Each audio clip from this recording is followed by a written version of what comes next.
Welcome to PN Sports Channel. Be dynamic.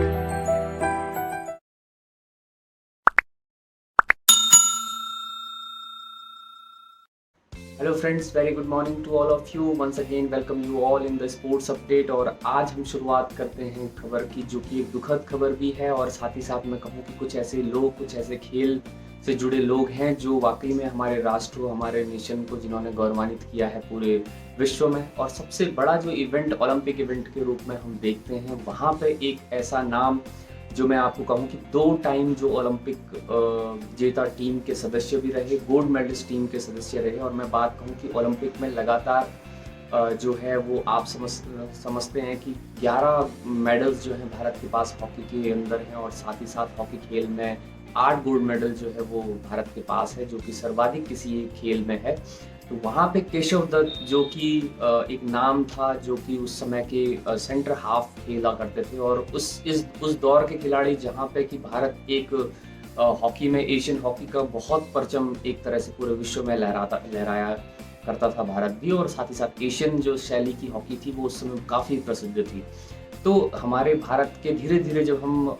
आज़ाद हुए और जब हम अंग्रेज़ों के अधीन थे, उस वक्त जब ये लोग खेला करते थे, उस समय के जो चैलेंजेस थे, और आज जब भारत आज़ाद हुआ है, तो उसके बाद जो है मीडिया का रोल डिफरेंट तरीके के जो स्पोर्ट्स के लिए जो रहा है, वो आप सब समझते हैं कि कुछ ऐसे स्पोर्ट हैं, खासकर मैं क्रिकेट की बात करूं तो क्रिकेट बहुत आगे एकदम से हुआ है।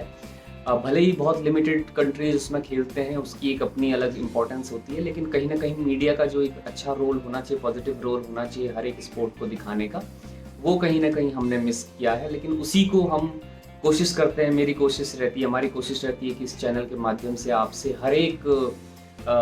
स्पोर्ट्स के, हर एक खेल की खबरों को आपसे साझा किया जाए, ताकि आपका इंटरेस्ट भी उसमें बना रहे और आगे भी आने वाली चीज़ों को और सारे खेल से रिलेटेड चीज़ों को आप, उनकी बारीकियों को आप समझने की कोशिश करें। तो जो मैं नाम आज एक आपके सामने रख रहा हूँ, केशव दत्त, अगर आप इनकी जीवनी को पढ़ें तो वो भी बहुत प्रेरणादायक है। और मैं आपको बता दूं कि जो कल जो हॉकी इंडिया के जो प्रेसिडेंट हैं, उन्होंने भी जो है, ज्ञानेंद्रो निंगोनवन जो प्रेसिडेंट हैं, उन्होंने भी स्टेटमेंट दिया है, क्योंकि वो एक अकेले थे जो कि 1948 और 1952 के ओलंपिक जो गोल्ड मेडलिस्ट टीम थी उसमें से बचे थे। और कल उनका भी देहांत हो गया। तो उन्होंने कहा है कि जो एक गोल्डन एरा जो था भारतीय हॉकी टीम के लिए, वो ऑलमोस्ट कल समाप्त हो चुका है। तो एक बड़ी दुखद खबर भी थी, क्योंकि एक बड़ा नाम उन 2 बड़े ओलंपिक इवेंट में जहां पे भारत ने अपना परचम लहराया था, उसके अब वे जो है लास्ट सदस्य थे जो इस दुनिया में थे, वे भी कल गुजर गए हैं। अगली खबर एक बड़ी कहें कि जो हम कहते हैं कि स्पोर्ट्स जो है वो स्पिरिट का एक मैसेज देता है हमेशा, कि आप अच्छे स्पिरिट के साथ खेलो, अच्छी खेल भावना के साथ जो है भावना के साथ खेलोगे, तो वो खेल भावना एक बहुत इंपॉर्टेंट पार्ट होता है। वहीं कल एक बड़े सीनियर खिलाड़ी, बांग्लादेश के 2 सीनियर खिलाड़ी, मैं अगर उनका नाम आपसे जिक्र करूं तो एक शाकिबुल हसन को, बहुत फेमस नाम है, और साथ ही साथ महमूदुल्लाह जो है एक नाम, जो है सीनियर क्रिकेटर्स हैं 2 बांग्लादेशी टीम के। वहाँ पे ढाका प्रीमियर लीग के दौरान उन दोनों ने जो है अंपायर्स के साथ बहुत ज़्यादा एक हीटेड आर्गुमेंट उनका रहा। और मैं आपको इस पिक्चर के थ्रू भी आप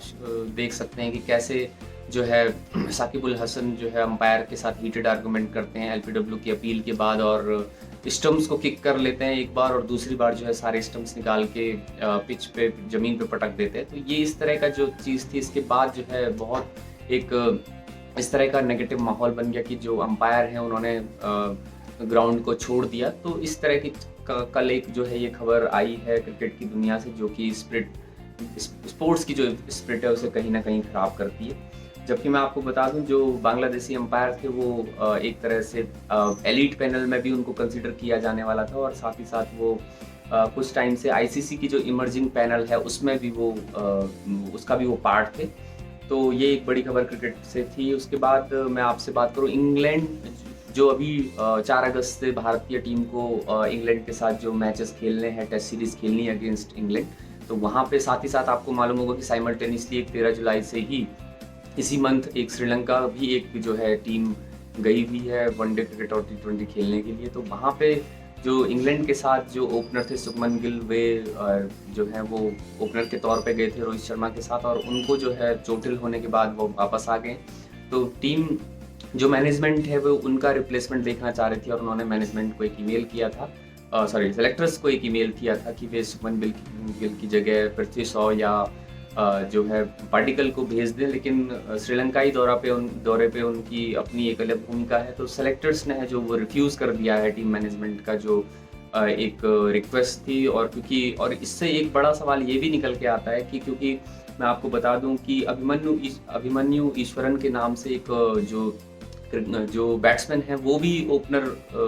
के तौर पे वहाँ पे स्टैंड बाई ओपनर के तौर पे उन्हें बैकअप ओपनर के तौर पे रखा गया था। लेकिन उनके होने के बावजूद अगर वे वहाँ हैं और उसके बावजूद आपको अगर टीम मैनेजमेंट को 2 ओपनर्स की ज़रूरत है बैकअप के तौर पे, तो इसका मतलब कहीं ना कहीं सेलेक्टर्स के ऊपर ये सवाल भी उठता है कि अभिमन्यु ईश्वरन को वहाँ पे क्यों भेजा गया। तो ये एक अलग बात थी। और केएल राहुल के साथ भी वहाँ पे एक थोड़ी सी वो भी इसका जिक्र वहाँ पे मैनेजमेंट के साथ होता रहा है, क्योंकि ओपनर के तौर पे भी उनको भी देखा जा सकता है, क्योंकि इंग्लैंड पे पहले भी वे ओपनिंग कर चुके हैं, लेकिन फिर भी मिडिल ऑर्डर बैट्समैन के तौर पे उनको प्रेफर किया जा रहा है फिलहाल। तो ये एक तरह की मैनेजमेंट और जो सेलेक्टर्स थी उन्होंने उनका जो प्रस्ताव था, प्रपोजल था या रिक्वेस्ट थी, उसको रिफ्यूज़ कर दिया है। अब बढ़ते हैं यूरो कप 2020 की तरफ, जो जहाँ पे कि इंग्लैंड ने कल बड़ा रोमांचक एक मुकाबला था और कहीं ना कहीं कई लोगों को जो फुटबॉल फैंस थे उन्हें ये लग रहा है कि इंग्लैंड की किस्मत बहुत अच्छी थी और पूरा विश्व एक तरह से मुझे लगता है डेनमार्क के साथ था, क्योंकि डेनमार्क एक